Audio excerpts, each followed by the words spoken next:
Vous avez engagé un combat très offensif contre la pornographie qui déferle partout, notamment dans les écoles. Où en êtes-vous sur ce dossier fondamental?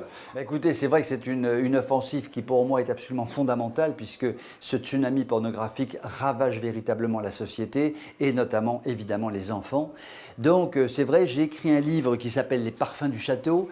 C'est un livre en fait qui explique ce qu'est la pornographie, non pas en partant du bas dans ce qu'il y a de plus glauque, mais au contraire en partant du haut, en mettant en perspective en fait une jeune femme d'exception qui à sa façon arrive à contrer auprès de son cercle de relations le tsunami pornographique. Donc voilà, j'ai essayé d'ouvrir ce débat plutôt par le haut que par le bas. Et je dois dire, pour être très honnête, que le livre marche bien. J'ai énormément de retours très positifs sur le livre. Il tourne énormément dans les familles. C'était exactement l'objectif du livre. Vous avez attaqué l'éducation nationale. Pouvez-vous nous en dire plus sur la procédure? Eh bien écoutez, effectivement, nous avons attaqué l'éducation nationale dans une procédure lourde et complexe en début d'année.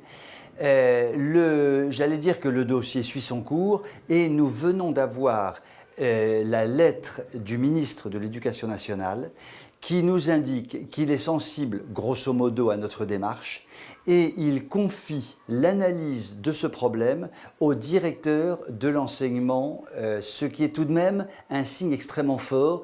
Cela veut donc dire que le ministère se préoccupe de notre démarche parce qu'il se préoccupe probablement de ce problème de la pornographie.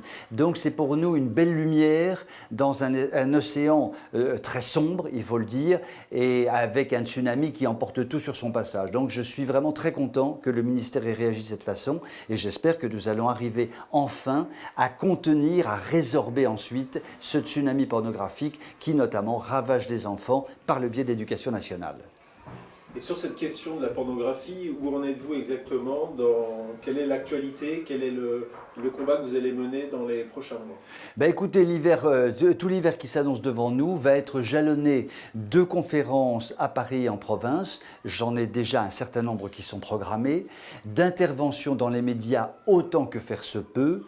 Nous sommes en train de travailler sur des petits livres d'information sexuelle, ce n'est pas de l'éducation sexuelle, qui soient des petits livres qui tirent vers le haut et qui ne tirent pas vers le bas, comme c'est le cas trop souvent aujourd'hui. Donc nous allons créer certainement un collectif d'associations voulant lutter contre la pornographie. Donc notre action est vraiment multiforme. Nous ne laisserons pas ce sujet fondamental ravager la société et nous étant simplement des acteurs passifs et regardant la chose de loin.